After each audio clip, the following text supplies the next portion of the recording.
If we ask our students at Venture Lab, how many of you are social entrepreneurs? About 1 in 7 will raise their hands. But if we ask them a different question, how many of you are pursuing impact goals side by side with your financial goals? 70% of them will say, well, of course we have impact goals. We're doing this because we want to solve an issue with climate or accessibility. 70% of them, by our count at Wharton, are saying we want to do positive things for society, for communities, and the like. I'm Patrick J. McGinnis, and I coined the term FOMO. That's short for fear of missing out, and it's why some people end up following the crowd when they should be blazing a trail of their own. But if you want to achieve greatness in business and life, you've got to break free. Come on, I'll show you how. This is FOMO Sapiens, where we explore how entrepreneurial thinkers find the inspiration and the courage to build exceptional lives.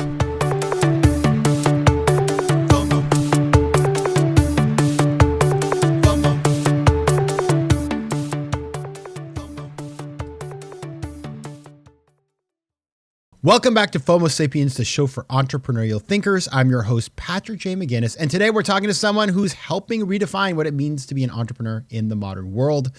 Lori Rosenkopf is Vice Dean of Entrepreneurship at the Wharton School and author of Unstoppable Entrepreneurs, where she reveals 7 paths to entrepreneurial success and challenges the myth of those who get to innovate and how. Welcome to the show, Lori. It's great to be here, Patrick.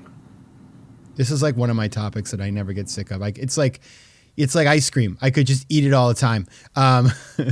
So we'll get into all of this stuff today, but we're going to start out with the question I ask all of my guests. And the question is this: tell me something unexpected you learned about yourself that changed everything.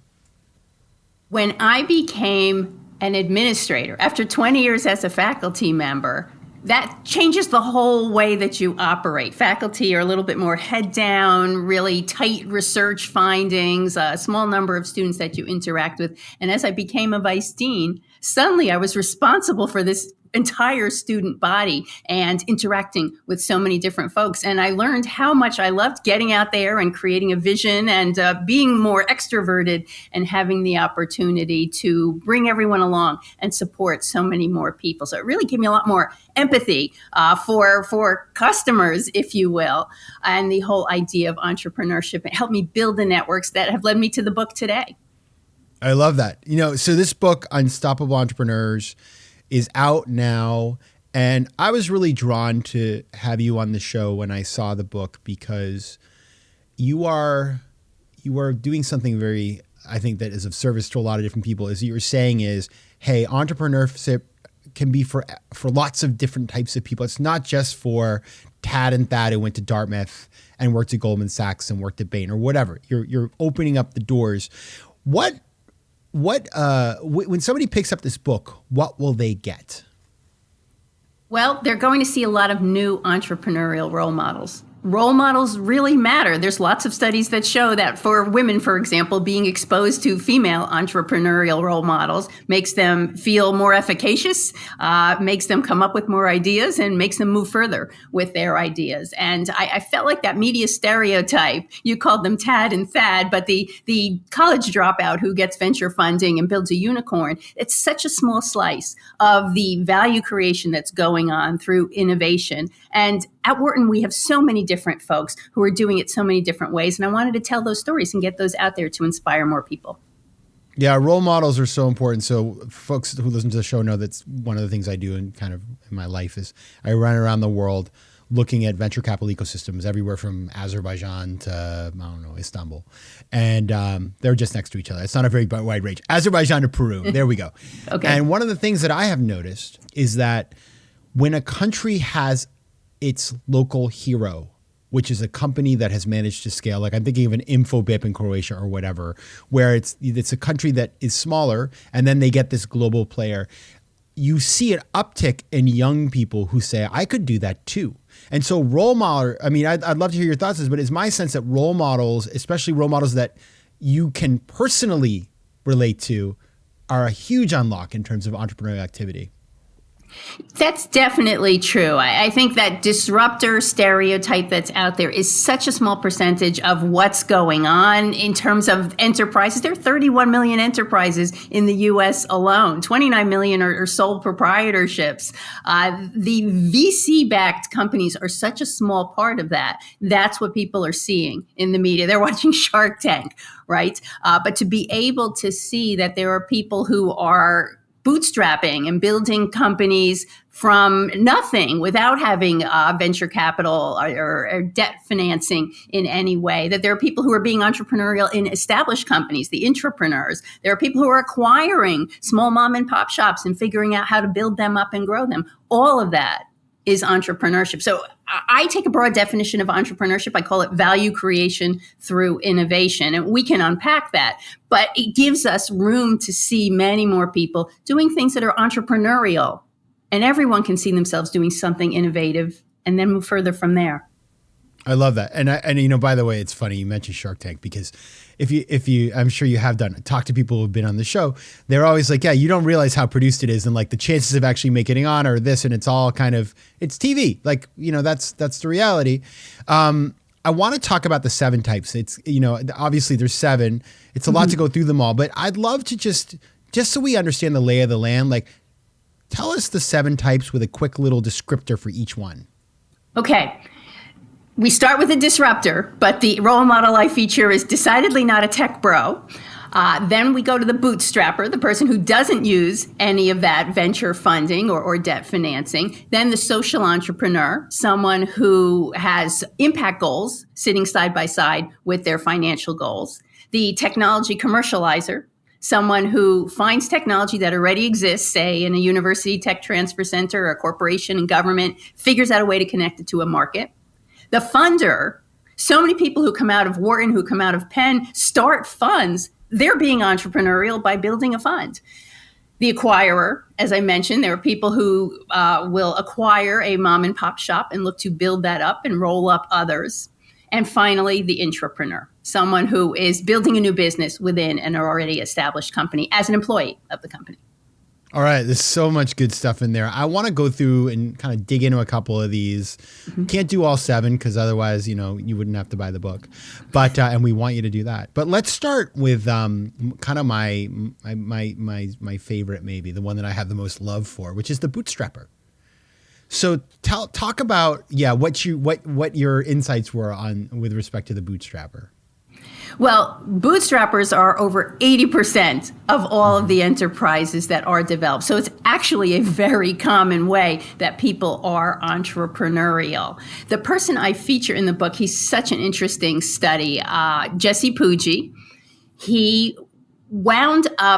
always wanted to be an entrepreneur. A kid who gets suspended for selling his Halloween candy, reselling it at school, in middle school, right? So he's always doing things that are entrepreneurial, looking for something to do. After a few years doing the standard, as you mentioned, a Goldman, McKinsey sort of career track, he and 2 friends decided they wanted to start a business, and they go into digital marketing. And it turns out they did this just at the right time because Facebook was opening up their API, and they wind up building a business, selling their own talent and skill and time to help tech companies manage their digital spend on all those ads we get on social media that have us buying products that we weren't thinking about otherwise. And he grows this into an 8-figure business. When he sells for 8 figures. Now he's built out a whole portfolio of companies that work off of his expertise in digital marketing. He's also a content creator. We could talk about content creators, even though they're not one of my 7 paths. It's another great path. FOMO. Yeah, and what I love about this bootstrapper is, number one, you know, when you think about it, you're like, okay, well, I got to self-fund this business. Well, 20 years ago, that was a very different enterprise than today. Yes. When, especially with ChatGPT, like that, and Gen AI has just even amped this up again, but like the cost of starting and getting a business to scale are asymptotic to zero in a sense. I mean, you hear about these new companies that are AI based where they go from like they're 10 employees and it's a unicorn, right? So a lot of those barriers are gone, even though if the mental barrier exists, like the actual the actual business barrier has gone away. But the other benefit, and I'm curious how you think about this, is raising money is great. It can be a great thing, but like venture capitalists, and they're lovely people, but when you raise money, you have a boss. And so there is like a trade-off. I mean, when you advise your students or, new entrepreneurs about whether they should raise money or not or bootstrap, like how do you kind of frame it up for them? Well, we always start with the advice that you should bootstrap as long as possible. You don't want to be indebted to either your equity investors or anyone who's giving you a loan if you can manage without that. And it turns out that bootstrap businesses have much higher success and survival rates. So, for example, after 5 years, bootstrap businesses are usually still in business 80% of the time, where it's much less than that, certainly no more than 50% for ventures that are taking funding, and obviously even less than that for VC-backed businesses. So that can happen because of exactly what you said. You're not working for bosses who are creating this pressure for you to make outsized returns that are also benefiting them. Yeah, and I think there's this other thing that's happened, and I don't want to pick on venture capitalists, but I do that as part of my time, so I'm allowed to. But there was a time when venture capital was a small industry full of people that had largely built and run businesses and were deeply insightful about them. Now it's a really large industry full of a lot of people who haven't done that and who have only seen an up cycle, and they're getting the difficulty now of seeing a down cycle or whatever. But the level of expertise that resides with the industry is much lower than it was in its sort of heydays in terms of like, when it kind of came up. And so therefore, if you go to some VC firm, even though the name is great, you may end up with somebody who just doesn't really have the level of insight as you might hope for. Certainly, there's a lot more funds that are available and a lot more people who are trying to play in that space, both in the big companies, but also in the small funds that are really just starting out. So it's a more competitive space. And to go back a little bit to the bootstrapping, as you noted, it's so much easier for any young person to build an app and start to try to distribute it out there. But that also means that there's a lot more competition for customers and for the very best deals. So there's more entry, and a rising tide should lift all boats. The ones that succeed should be stronger. But that also means that there are a lot that are still going to struggle to get that attention, that funding, those customers. Absolutely. Now let's contrast the bootstrapper. Let's go to the disruptor. How do you compare the two to each other? Well, one is seeking funding because they're trying to overturn an entire market, and the other is trying to build from a very small space and build on their own success. Let me tell the story of my disruptor because I love her so much. This is Amy Errett, who's the CEO of Madison Reed, and that's a hair color company. Yeah, of and course. Amy founded that at the height of the direct to consumer as mobile really got moving.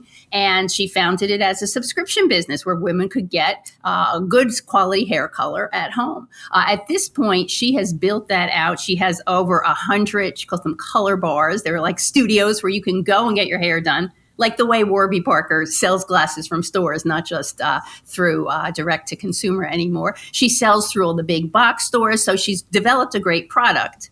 And now she's omni-channel. She's well on her way to being a unicorn. But interestingly, when she got started, because she was operating in a space in women's hair color, she had a little bit more resistance from investors than, say, the founders of Dollar Shave Club. And that was the perfect analog for her. Really big market. Every woman over 35 colors her hair for a period of years.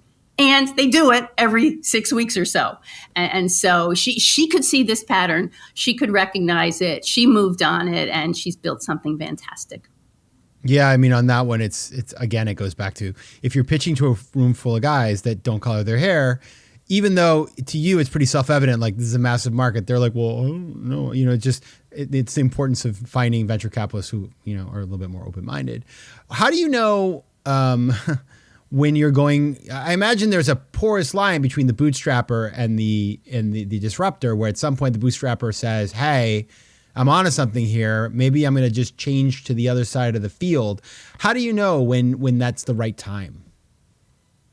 Many bootstrappers start that way and wind up needing some funding. Jesse Pujji has always prided himself on not going that way. His only investor was to partially cash out at some way along his path. But there are moments where any player might be looking to enter a much larger market and needs a great infusion of resources to really move that way. Here's an example. This is actually my social entrepreneur, but she started as a bootstrapper, Caitlin Grasso. She's the founder of Generation. So the word generation with a nice big capital HER inside. She founded this organization to help young girls find interesting career opportunities. And she was running bus tours, taking these girls to, they called them Discovery Days, taking these girls to different companies to hear speeches, and they were recruiting and the girls were learning, and it was humming along. And then COVID happens. Oh, no more bus tours. But as a result, she made her curriculum virtual. And suddenly she's an ed tech and has the opportunity to scale much more dramatically. And then she starts connecting schools and curricula and these corporations, and then she's merchandising. She's doing a little bit of everything online, but she's getting to a point where she's been profitable, but she sees the opportunity to expand to meet many more people. And it doesn't even have to be just young women, right? You could imagine analogs for other affinity communities as well. And so this is a point where she'd say, in order to do this, I'm going to require funding at a very different scale than the way that I've bootstrapped.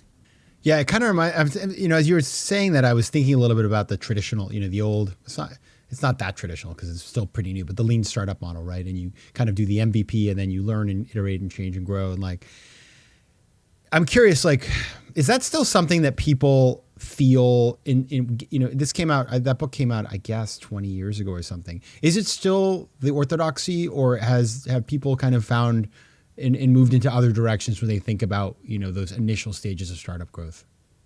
Well, it's still something that I think is taught in most business school curricula to people, because the idea of being somewhat disciplined in saying, here's an idea, an hypothesis that I have, and I want to test that and understand how markets respond as early and as quickly as possible, is always going to be a part of the approach. But at this point, with all the tools that are available to us, there are so many ways to start simulating customers and using large language models to work out some reasonable analyses about the direction to go. We're starting to see some things differ. Bill Aulet at MIT has a great book called Disciplined Entrepreneurship, which has 24 steps, and he's built a little jetpack that allows people to do some of the AI analyses. And I know quite a few of our students are working in that way as well. Oh, it's super interesting. I had not heard of that. See, this is why you got to talk to the business school professors. They know what's up, people.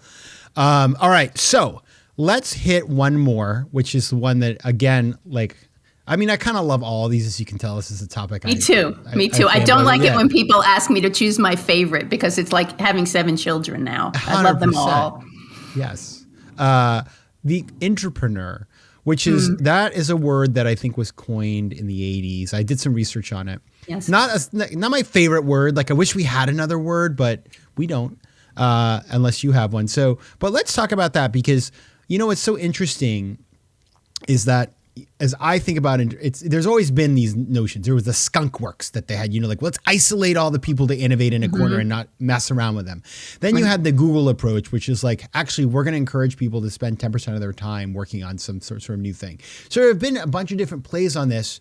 How what's your personal read on how you would, advise folks to think about entrepreneurship?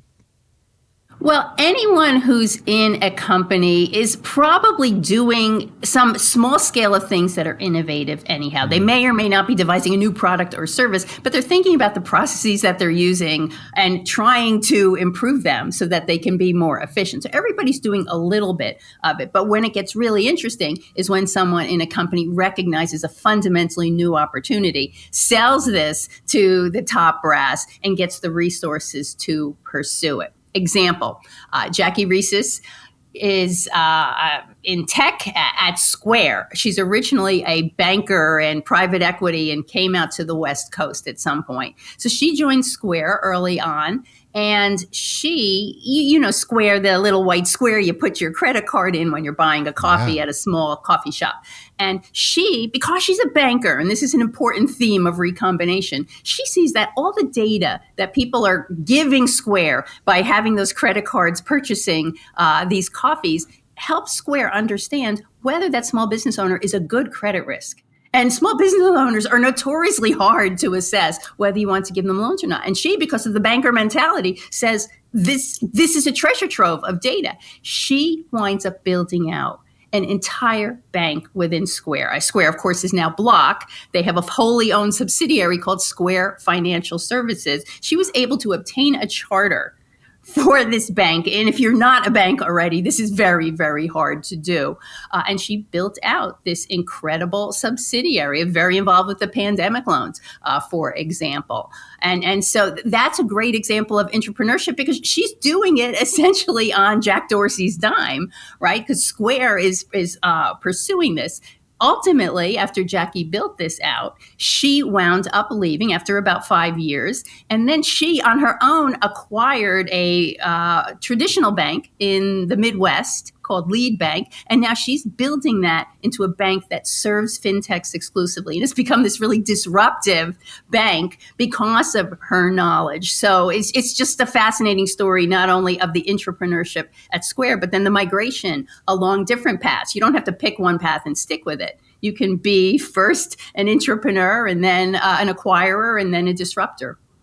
That's such a great story. And by the way, so Jack Dorsey, Jim McKelvey founded Square. We had Jim on the show a little while ago. You guys can go find that one. He's very insightful. But what I like about this story is this is a story, this happens all the time. Most people find their idea when they're working somewhere. They figure it out. And then maybe that is the doorway to their own sort of venture. We don't talk about it, but it makes a lot of sense because businesses need this. And at the same time, this is my question. This is like, and I don't know the answer. So you're gonna tell us. So many people have good ideas and they work inside of big companies and they go to their boss or they go to the people and people at all levels, by the way. And they say, I have an idea to change how we do this thing. And so many times they get zero traction. And that's why like businesses are disappearing all the time, right? Like it's incredible if we look at the turnover in corporate world, companies disappear like an Easton Kodak that was or a Xerox, companies that you just were household names that nowadays you never talk about, right? So clearly companies need disruption, they need innovation, but somehow the voices are getting smacked down at times.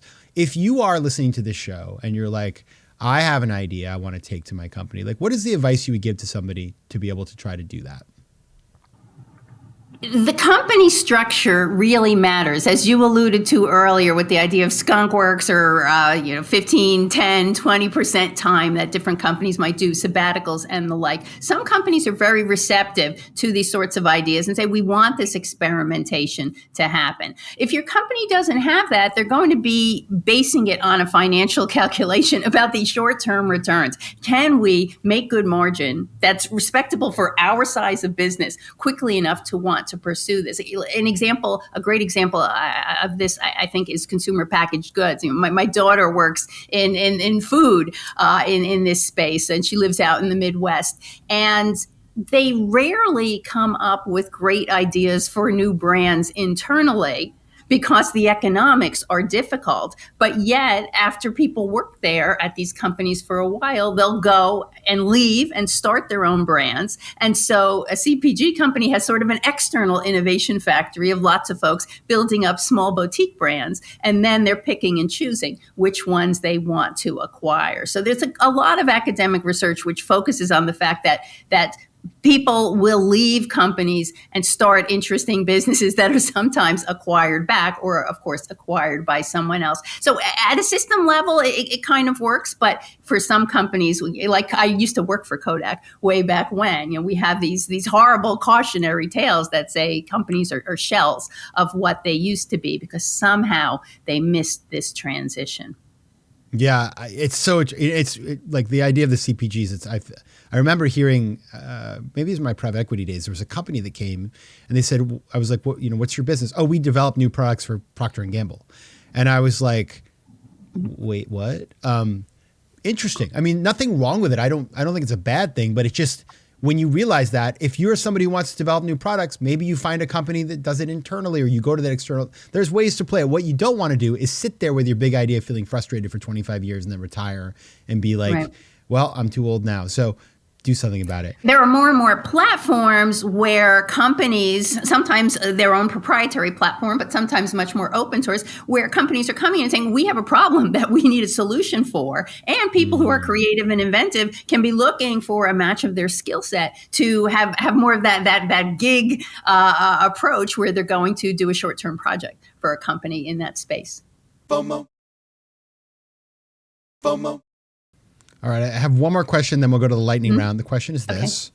So you've taught over 20,000 students, which is amazing, and Wharton produces some incredible folks, lots of just across entrepreneurship and all of business. It's a fantastic place. How have things changed? How have your students, the aspiring entrepreneurs, how are they different now than they were pre, 20 years ago?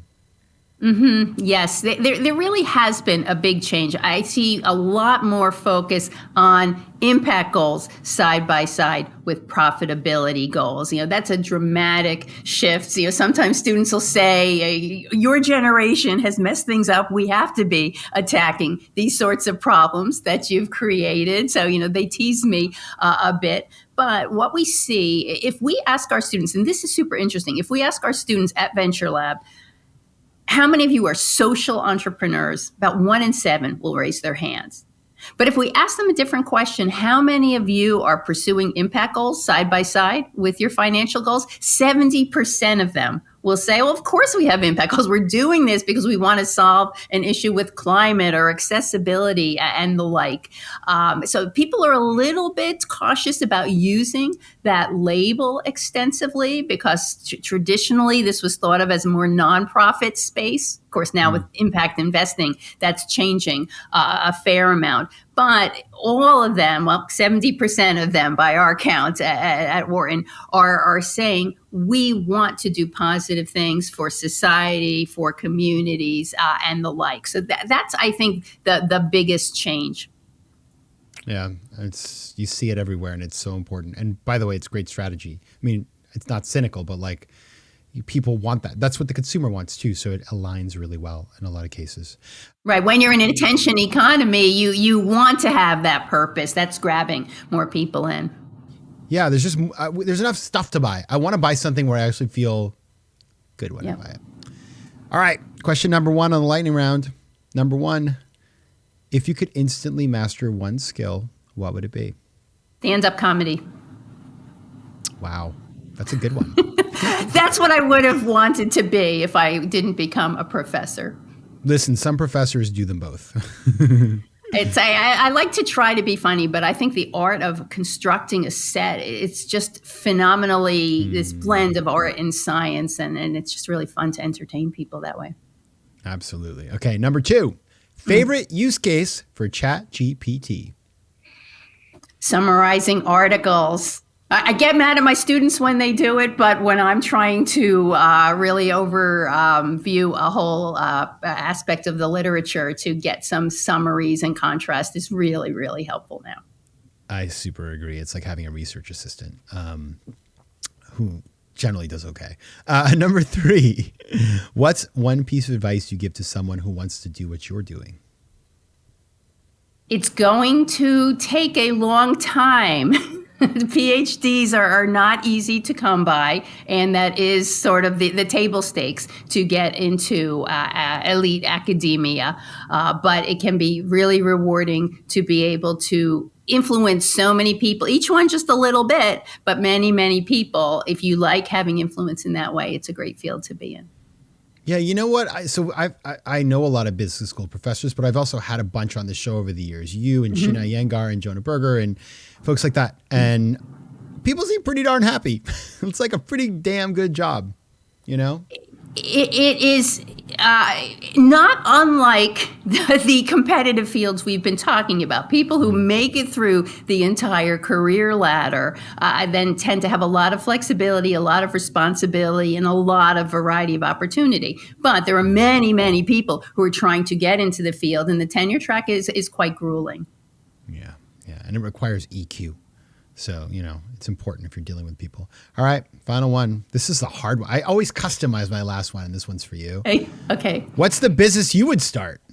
Or maybe you've started one. I don't know.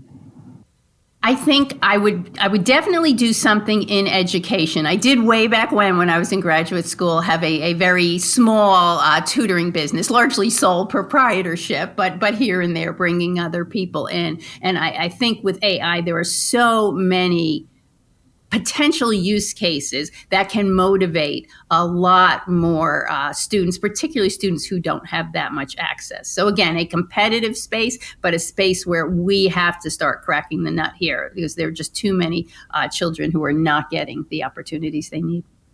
Yeah, and many of the solutions are very out of date. All right, so Lori, if folks want to find you, where should they go?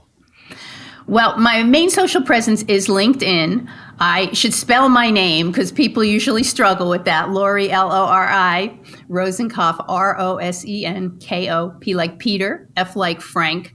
I do have a website, LoriRosenkopf.com. And of course, the book, Unstoppable Entrepreneurs, is available wherever books are sold. The last plug I'll put in is please also look at venturelab.upenn.edu so you can see what we're doing with students in the entrepreneurial ecosystem we're building at Penn. Yeah, and apply. If this is interesting to you and it makes sense in your life, apply. Go study with Lori and her colleagues, and I'm sure it'll be worth your time. All right, Lori Rosenkopf, thank you so much for being here. It was great to be here, Patrick. A lot of fun. Thank you for having me. FOMO Sapiens is recorded in New York City and can be found on YouTube at FOMO Sapiens or on your favorite podcast network. Theme music is by Mike McGinnis, editing and post-production is by Josh Elstro, and the show is produced by Matt Curtis and me. If you like today's show, please be sure to rate it and share it with your friends. And as always, you can find more about the show and me at FOMOSapiens.com and PatrickMcGinnis.com.